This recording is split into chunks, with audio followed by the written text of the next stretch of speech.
The sleek silver spaceship, a diplomatic vessel from the Zorak Empire, shimmered as it entered Earth's orbit. Its hull, crafted from rare metals found only in the distant Zorak Nebula, reflected the light of the sun, creating a dazzling display visible from the ground. Inside the ship, Zarnak, a seasoned diplomat with years of experience in intergalactic negotiations, reviewed the final details of his mission. The vessel's advanced navigation system indicated their descent towards a designated landing zone just outside the human city of New Geneva. Zarnak's 4 eyes, each capable of independent movement, scanned the data on the human species displayed on his console. His 2 smaller eyes focused on the physiological and psychological profiles, while the larger pair absorbed cultural and historical information. Despite his extensive preparation, a sense of unease lingered. Humans, although relatively new to the galactic community, had quickly developed a reputation for unpredictability and resilience. As the spaceship descended through Earth's atmosphere, Zarnak observed the planet's surface with a mixture of curiosity and skepticism. The vibrant blues of the oceans, the sprawling green forests, and the intricate networks of human settlements were starkly different from the metallic structured landscapes of Zorak. The contrast was both fascinating and disconcerting. The landing was smooth, a testament to the advanced technology of the Zorak vessel. As the landing gear made contact with the ground, the ship's hatch began to open, revealing a ramp that extended towards the awaiting human delegation. Zarnak took a deep breath, steadying himself for the first face-to-face interaction with the inhabitants of Earth. Upon landing in a designated area outside the human city of New Geneva, Zarnak was greeted by a delegation of Earth's finest diplomats. The humans, dressed in their formal attire, exuded an air of curiosity and respect. Leading them was Ambassador Helen Carter, whose warm smile and firm handshake set the tone for their initial interaction. The humans stood in a semicircle, a gesture of welcome and openness. Helen Carter stepped forward, her hand extended in a traditional Earth greeting. Zarnak hesitated for a moment, then extended his own limb, grasping her hand gently. The warmth and firmness of her grip surprised him. It was a far cry from the more formal and distant greetings he was accustomed to. "Welcome to Earth, Envoy Zarnak," Helen said, her voice calm and welcoming. "We are honored by your presence and look forward to fostering a strong relationship between our peoples." Zarnak inclined his head in acknowledgement. "Thank you, Ambassador Carter. It is a privilege to be here. I am eager to learn more about your world and its people." The delegation led Zarnak to a convoy of sleek electric vehicles waiting nearby. As they traveled towards the city, Zarnak marveled at the blend of nature and technology that characterized New Geneva. The cityscape was a harmonious mix of towering skyscrapers, green parks, and waterways. The streets were bustling with activity, yet there was a sense of order and calm that Zarnak found intriguing. Upon reaching the city center, Zarnak was escorted to a grand hall where a reception had been prepared in his honor. The hall was adorned with colorful banners and decorations, showcasing various aspects of Earth's diverse cultures. A long table was set with an array of dishes, each representing a different region of the planet. As Zarnak took in the scene, he felt a growing sense of unease. This was not the formal, reserved welcome he had anticipated. Instead, it was a vibrant, almost festive atmosphere. He was used to negotiations beginning with solemn ceremonies and strict protocols. This, however, felt more like a celebration. Helen noticed his discomfort and approached him with a reassuring smile. "We wanted to show you the best of what Earth has to offer. Our food, our music, our traditions. We believe that understanding each other's cultures is the first step towards meaningful diplomacy." Zarnak nodded, appreciating her efforts to make him feel at ease. "Your hospitality is unexpected, but it is clear that it comes from a place of genuine warmth. I look forward to experiencing more of your world." The reception continued with musical performances, each piece representing different cultures and historical periods. Zarnak found himself captivated by the diversity and richness of human expression. The melodies, unfamiliar yet enchanting, stirred something within him.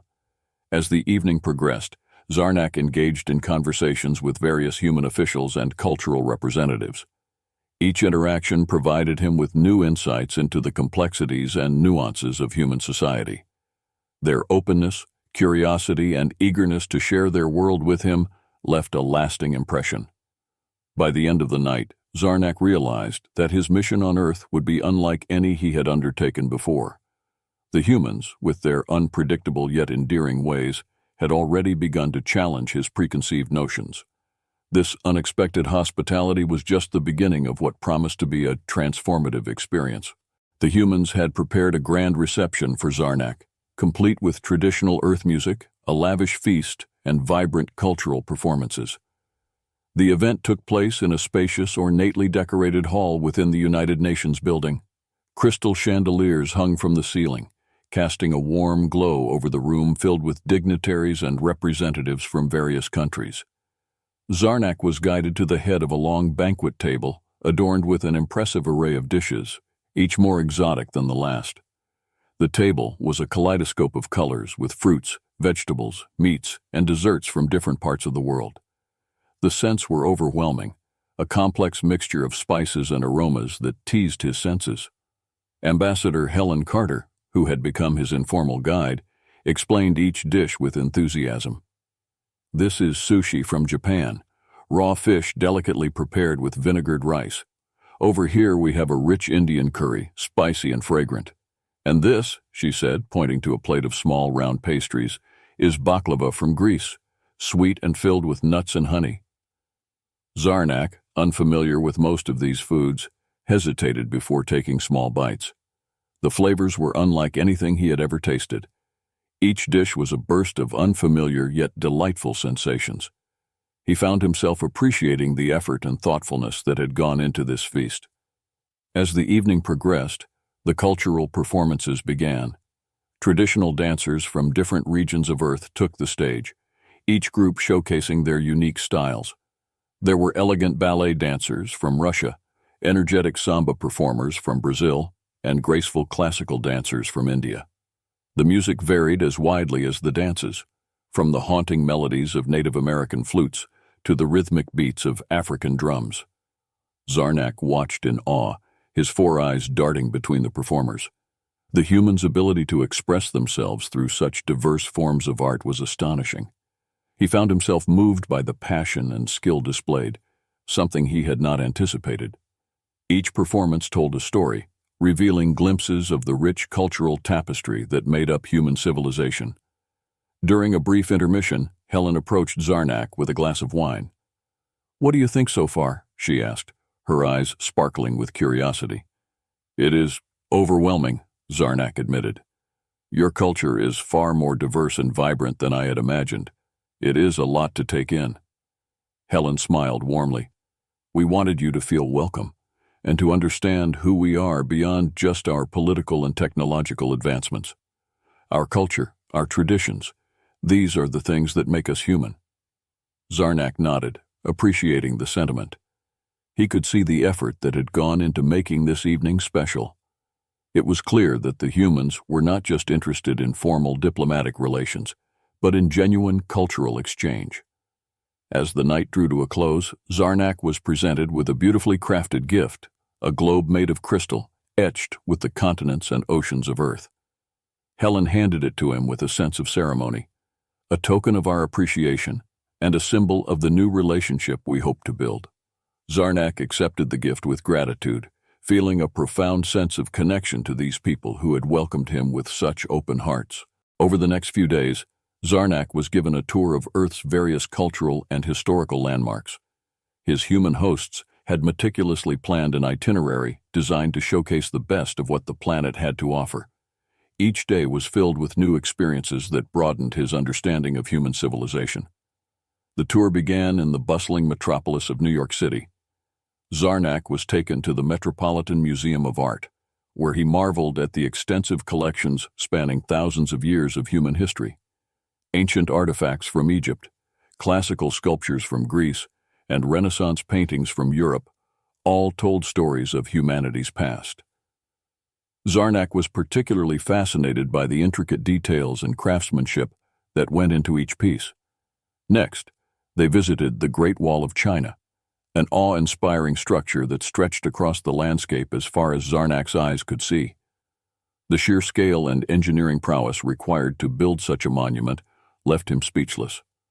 Helen explained its historical significance, highlighting how it was both a defense mechanism and a symbol of the human spirit's resilience and determination. In India, Zarnak experienced the vibrant colors and bustling energy of Delhi. He visited the Taj Mahal, its white marble glistening in the sunlight.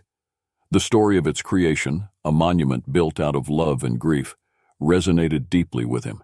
The intricate inlays of precious stones and the symmetry of the architecture were unlike anything he had seen before. The tour continued in Africa, where Zarnak visited the Serengeti. Here he witnessed the breathtaking beauty of Earth's wildlife. Lions, elephants, and giraffes roamed freely across the vast plains. The natural world, so different from the technological environments Zarnak was used to, had a raw and primal beauty that captivated him. In Europe, he toured the historic city of Rome. The ancient ruins of the Colosseum and the grandeur of the Vatican left a lasting impression. Each site was a testament to human creativity and their quest for knowledge and understanding.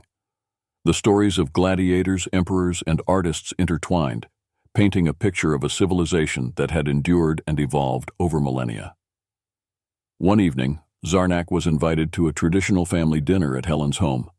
The atmosphere was warm and intimate, a stark contrast to the grand receptions and official meetings.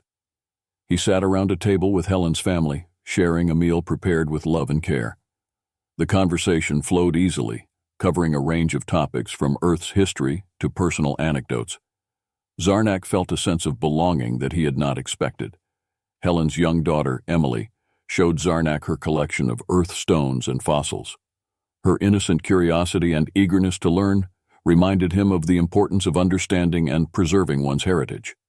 It was a moment of simple yet profound connection, bridging the gap between two very different worlds. Throughout these experiences, Zarnak's preconceived notions about humans continued to dissolve. He realized that despite their differences, there was much that connected them. The humans' rich cultural heritage, their capacity for kindness, and their relentless pursuit of knowledge and beauty were qualities that resonated deeply with him. Finally, it was time to get down to business. In the grand halls of the United Nations, Zarnak and his human counterparts began discussions on trade, technology exchange, and mutual defense pacts. The setting was formal, with large conference tables, flags from every nation, and a diverse array of human representatives present. The atmosphere was charged with anticipation. Zarnak took his seat at the head of the table, flanked by his aides who carried tablets and devices filled with data on potential agreements.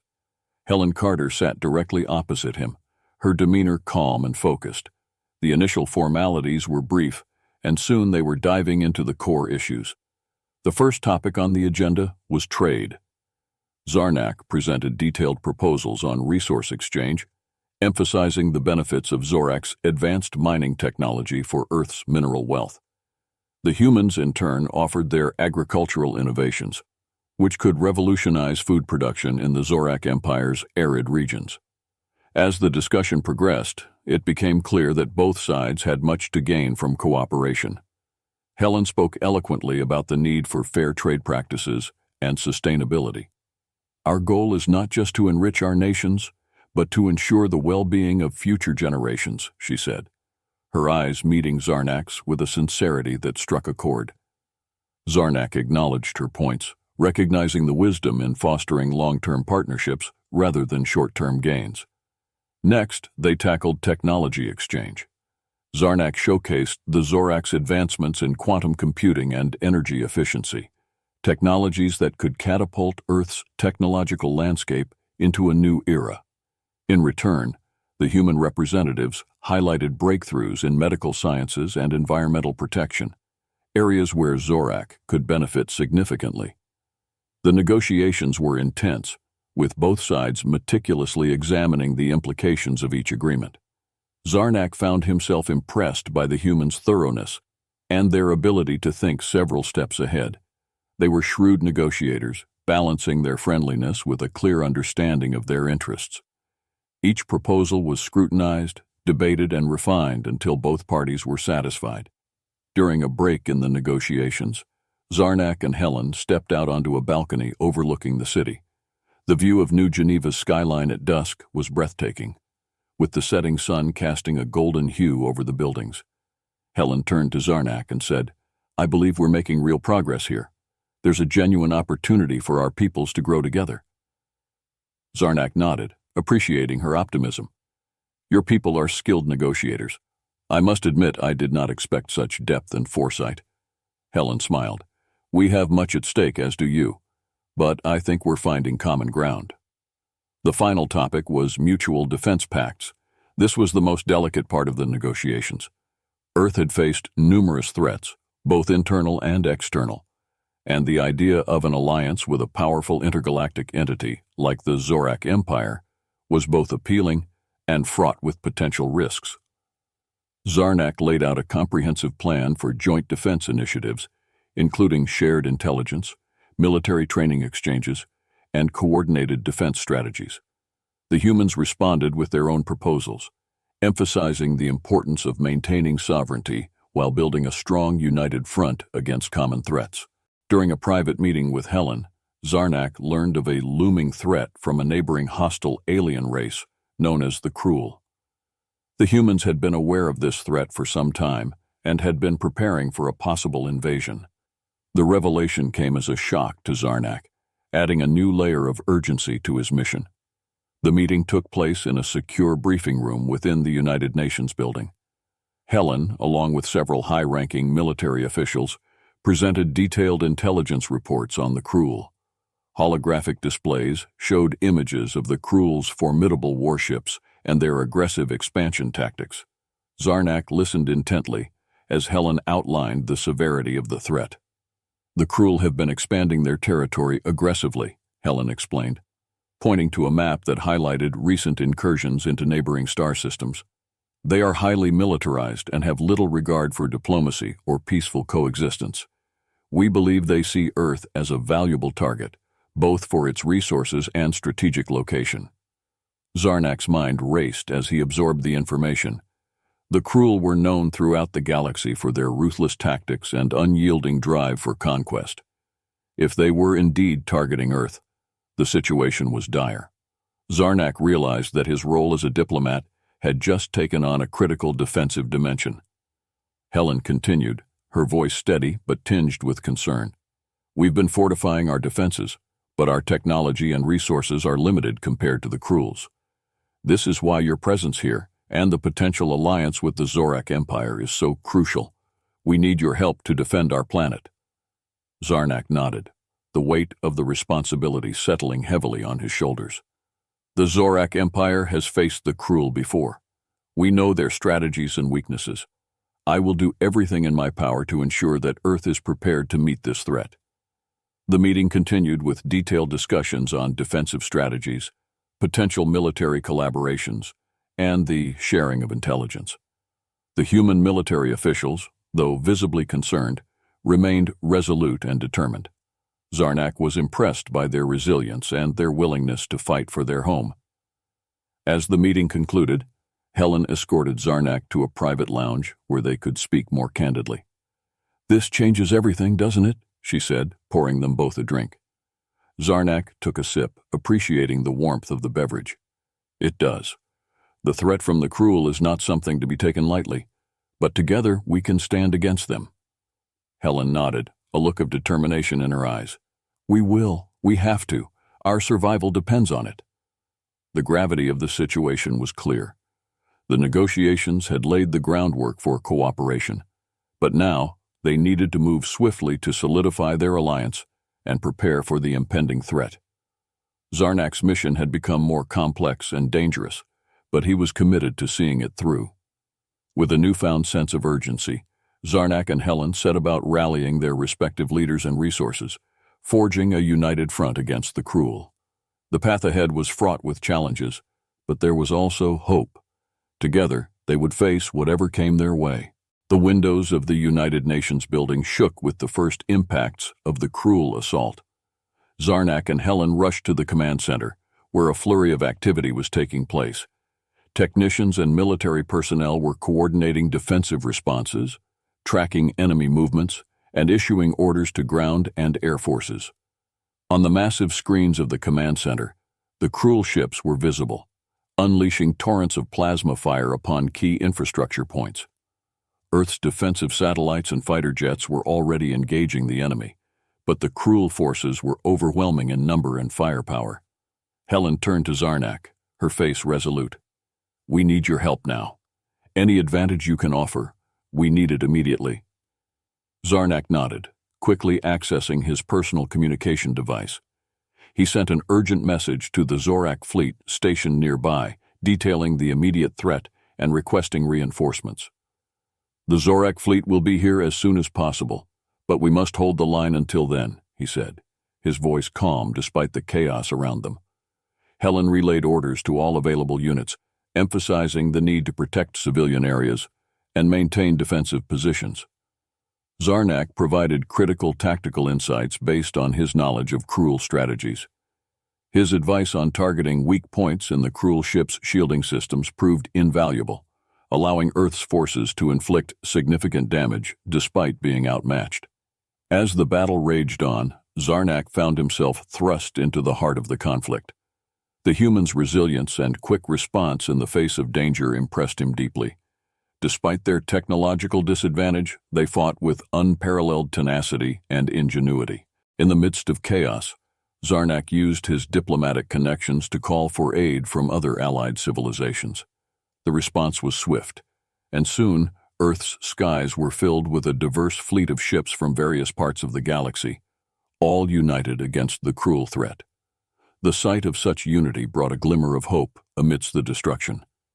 The first to arrive were the sleek, arrowhead-shaped ships of the Valar, a technologically advanced species known for their precision and strategic prowess. Their ships quickly integrated into Earth's defense grid, providing much-needed support and enhancing the effectiveness of the counterattack. Valar commanders communicated seamlessly with human military leaders, coordinating strikes and defensive maneuvers. Next, the massive, imposing vessels of the Cathar appeared, their hulls adorned with symbols of strength and honor. The Cathar were renowned warriors, and their ground troops, heavily armored and highly trained, were deployed to reinforce key positions in New Geneva and other major cities. Their presence bolstered the morale of Earth's defenders, who fought with renewed vigor alongside their formidable allies. Zarnak personally reached out to the Andari, a species known for their medical expertise and humanitarian efforts. The Andari ships, equipped with advanced medical facilities, set up field hospitals and provided critical care to the wounded. Their healers worked tirelessly, treating injuries and saving lives amidst the ongoing battle. The arrival of the Tilari, with their agile and versatile starfighters, added another layer of complexity to the defense. Tilari pilots, skilled in hit-and-run tactics, harassed the cruel ships, drawing their fire away from critical targets and creating openings for more decisive strikes. Their contributions were pivotal in turning the tide of the battle. Zarnak, moving between different command posts, coordinated the efforts of these diverse allies, ensuring that their unique strengths were utilized to maximum effect. The sight of such a diverse coalition, fighting side by side with humans, was a testament to the power of unity and cooperation. Despite the Cruel's relentless assault, the combined forces of Earth and its allies began to make headway. Key Cruel warships were destroyed, and their ground forces were pushed back. The strategic advice and support from the Allied commanders played a crucial role in these victories, highlighting the importance of collaboration in the face of a common enemy. The battle for Earth continued to rage, but the arrival of the Allied forces marked a turning point. The Cruel, initially confident in their superiority, now found themselves facing a formidable and united defense. Their attacks grew more desperate, and their coordination began to falter under the relentless pressure. As the Cruel forces pushed deeper into Earth's defenses, the situation became increasingly dire. The sky over New Geneva was a chaotic tapestry of laser fire and explosions. Human and Allied ships darted between massive Cruel warships, engaging in deadly dogfights. On the ground, soldiers defended critical installations and civilian areas with determination and grit. One of the fiercest engagements occurred at the outskirts of New Geneva, where a cruel landing force attempted to establish a beachhead. The ground shook with the impact of heavy artillery, and the air was thick with the acrid smell of burning debris. Zarnak and Helen, from their command post, directed both aerial and ground units to contain the invasion. "We can't let them gain a foothold here," Helen said, her voice tense but controlled. "If they break through, the city will be lost." Zarnak nodded, his eyes scanning the tactical map. "We need to deploy the Cathar ground forces to reinforce our flanks. Their heavy armor and close combat capabilities will be crucial in holding this position." Helen relayed the orders, and soon Cathar warriors moved to the front lines, their imposing figures and advanced weaponry turning the tide of the skirmish. The combined efforts of human soldiers and their alien allies created a formidable defense that began to push the Cruel back. In space, the Valar and Telari ships executed precise maneuvers, targeting the Cruel's key command vessels.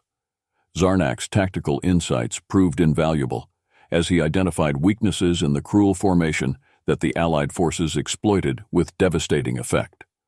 Coordinated strikes disabled several Cruel warships, causing confusion and disarray among their ranks.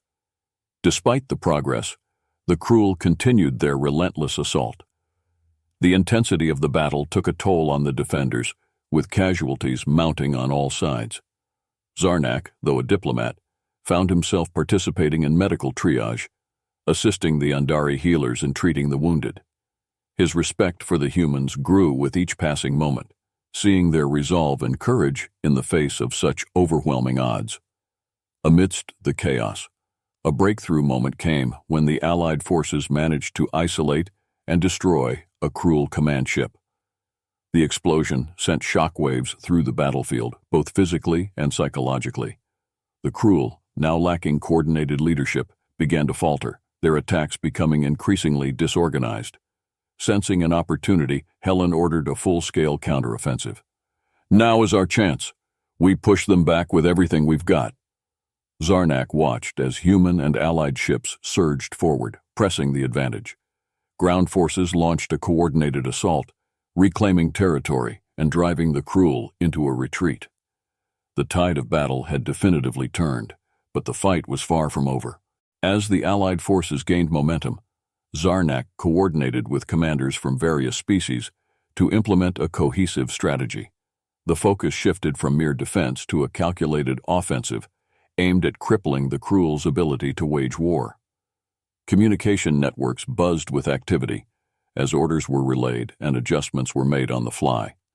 One pivotal moment came when Zarnak suggested a daring maneuver, a pincer movement to encircle a significant Cruel fleet segment. Using the agility of the Tylari starfighters and the heavy firepower of the Cathar warships, the Allied forces executed the plan with precision. The Cruel, caught off guard, found themselves surrounded and overwhelmed. The victory was a major boost to the morale of the defenders. In the heat of the battle, Helen and Zarnak worked tirelessly, often foregoing rest to ensure the continuous flow of information and resources. Their partnership became a symbol of the alliance's strength. The trust and camaraderie that had developed between them were evident to all who served under their command. As the Cruel began to pull back, their desperation became apparent. They launched a series of frantic, disorganized attacks, attempting to break free from the encroaching Allied forces. Zarnak, analyzing their patterns, advised a series of countermeasures that neutralized these attempts. The Cruel were systematically pushed back, their numbers dwindling with each engagement. A critical breakthrough occurred when an Allied task force managed to capture a Cruel communication hub. This allowed the coalition to intercept and decode Cruel transmissions, providing invaluable insights into their plans and vulnerabilities. Using this intelligence, Zarnak and Helen orchestrated a series of targeted strikes that further destabilized the Cruel command structure. On the ground, the tide was turning as well. Coordinated efforts by human soldiers and their alien counterparts led to the recapture of several key positions. The Cathar warriors, with their superior strength and combat skills, played a pivotal role in these ground operations.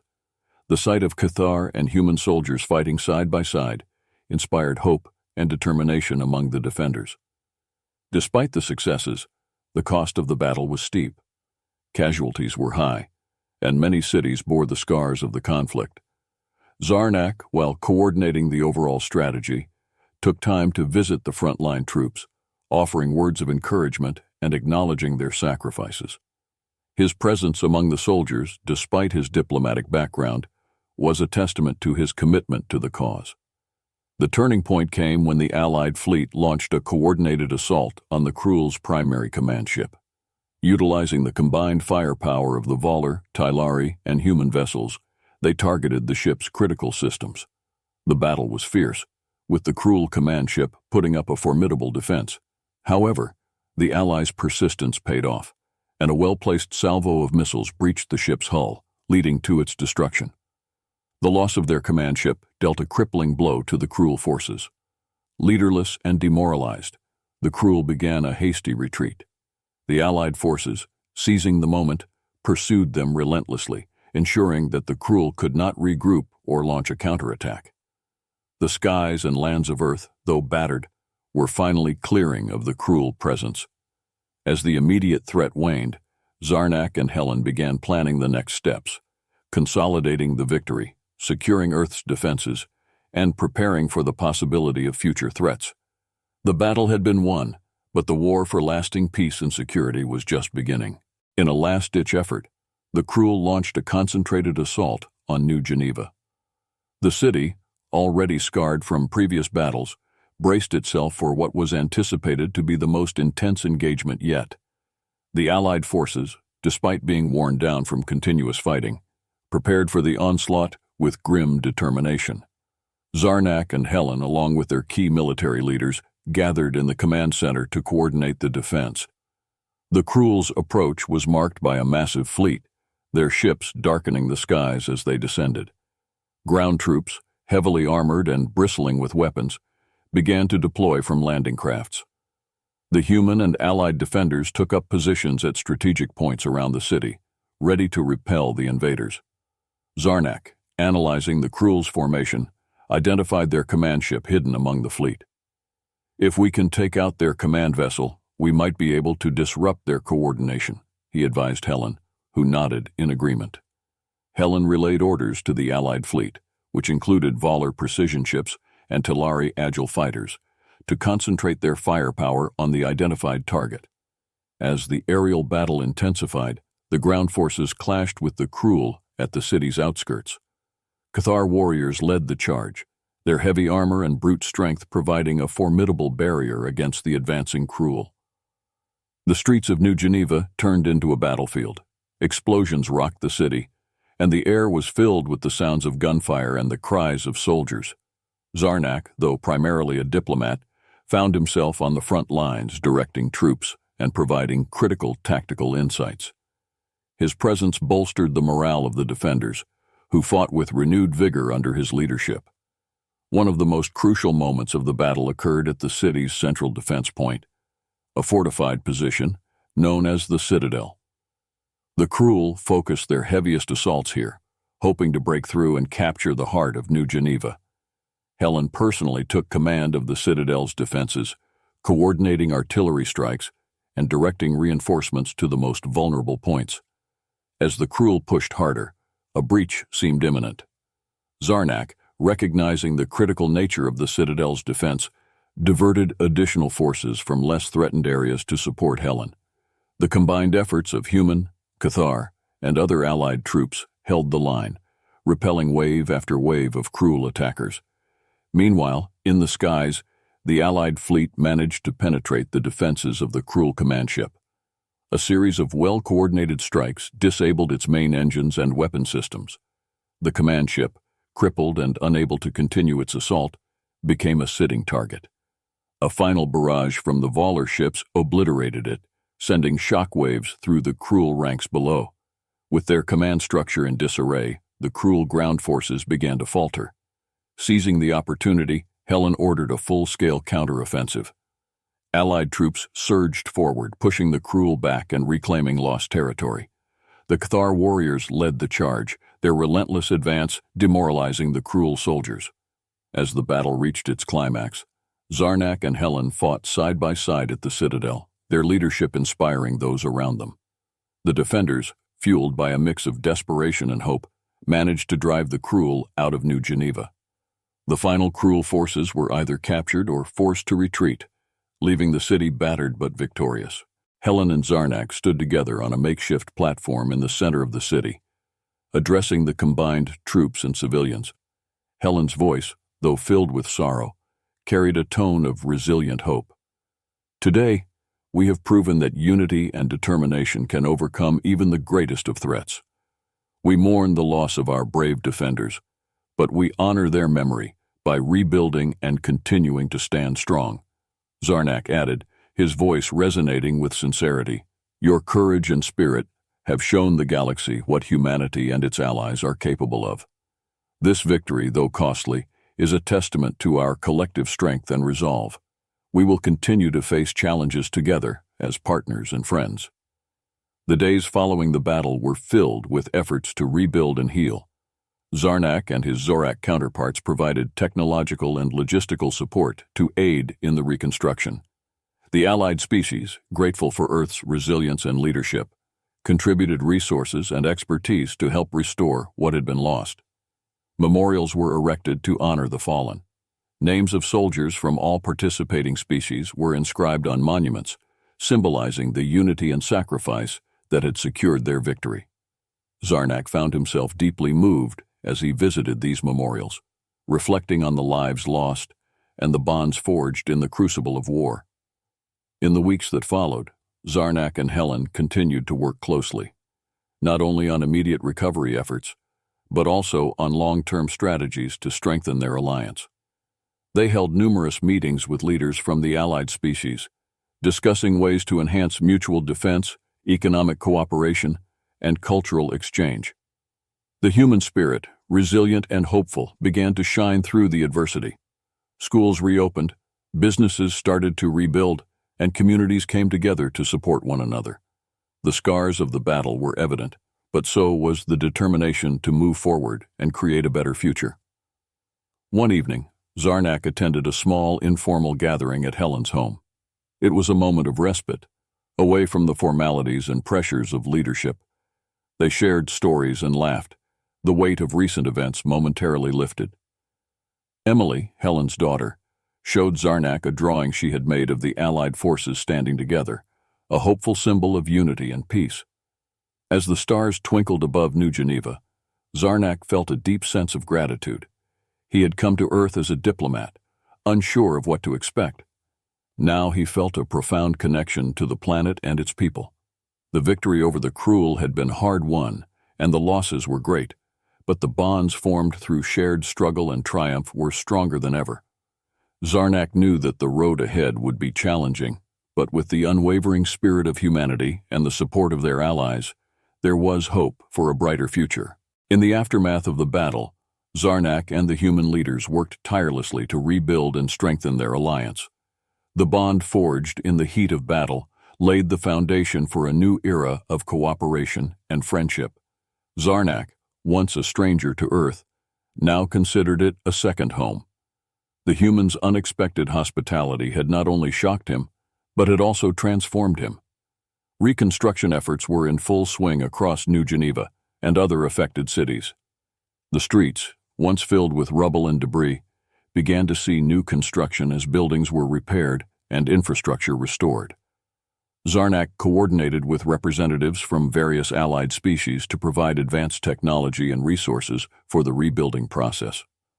One of the most significant projects was the establishment of the Intergalactic Research and Development Center.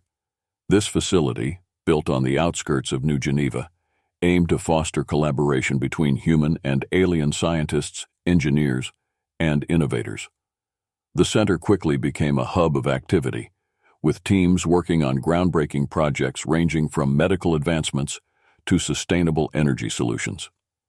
Zarnak took a personal interest in the center, visiting frequently to oversee progress and encourage the exchange of knowledge. He was particularly impressed by the creativity and determination of the human researchers, whose fresh perspectives often led to innovative solutions. The synergy between human ingenuity and alien technology produced remarkable results, pushing the boundaries of what was thought possible. Helen played a crucial role in these efforts, using her diplomatic skills to navigate the complexities of interspecies collaboration.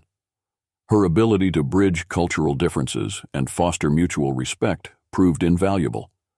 Together, she and Zarnak spearheaded initiatives that not only rebuilt the physical structures of Earth, but also strengthened the social and cultural ties between their peoples. Educational programs were another key focus. Exchange programs were established, allowing students and scholars from Earth and allied planets to learn from each other. These programs aimed to promote understanding and appreciation of different cultures, fostering a sense of unity and shared purpose. Zarnak gave lectures at universities, sharing his knowledge and experiences while also learning from the diverse perspectives of the human students. In addition to scientific and educational endeavors, cultural exchange flourished. Festivals celebrating the arts and traditions of various species became regular events, drawing crowds from all over the galaxy. These festivals not only showcased the richness of different cultures, but also reinforced the bonds of friendship that had been formed during the conflict. One particularly memorable event was the Galactic Harmony Festival, held in New Geneva's newly rebuilt Central Park. The festival featured performances by artists from Earth and its allied planets, creating a vibrant tapestry of music, dance, and art. Zarnak, Helen, and other leaders attended, enjoying the festivities and reaffirming their commitment to peace and cooperation. The Zorak Empire's response was overwhelmingly positive. Recognizing the strategic and cultural value of the alliance, the Council authorized the expansion of cooperative projects and the establishment of a permanent embassy on Earth. Zarnak was appointed as the first ambassador to Earth, a role that filled him with pride and responsibility. Upon his return to Earth, Zarnak was warmly welcomed by his human and allied counterparts. The establishment of the Zorak Embassy in New Geneva was a historic event, marked by a grand ceremony attended by dignitaries from across the galaxy. The embassy became a symbol of the enduring partnership between Earth and the Zorak Empire, fostering ongoing dialogue and collaboration. The diplomatic triumph extended beyond formal agreements. Joint missions were launched to explore new frontiers, combining the strengths of human curiosity and Zorak technological prowess. These missions aimed not only to expand their knowledge of the galaxy, but also to seek out and establish relations with other civilizations, further broadening the scope of their alliance. One of the most ambitious initiatives was the formation of the Galactic Defense Coalition, GDC, a multi-species organization dedicated to maintaining peace and security across the galaxy. Zarnak played a pivotal role in its creation, drawing on his experiences and the lessons learned from the cruel invasion. The GDC's mandate included joint military exercises, intelligence sharing, and coordinated responses to potential threats. Under Zarnak's leadership, the GDC quickly became a cornerstone of intergalactic stability.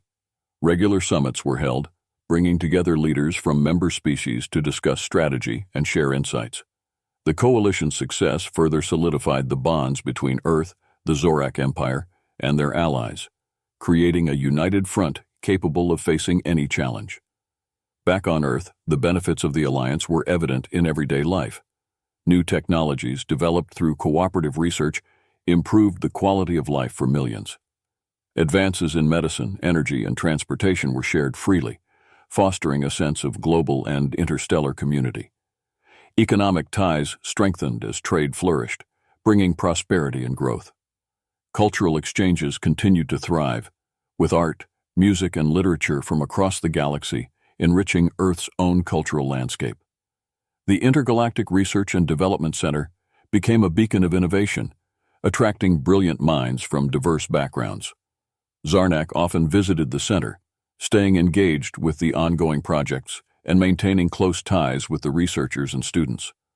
Helen, now a respected figure in intergalactic diplomacy, continued to work alongside Zarnak. Together, they navigated the complexities of their expanded roles, addressing new challenges and seizing opportunities to further strengthen their alliance. Their partnership, forged in the crucible of conflict, remained a driving force behind the continued success of their shared endeavors.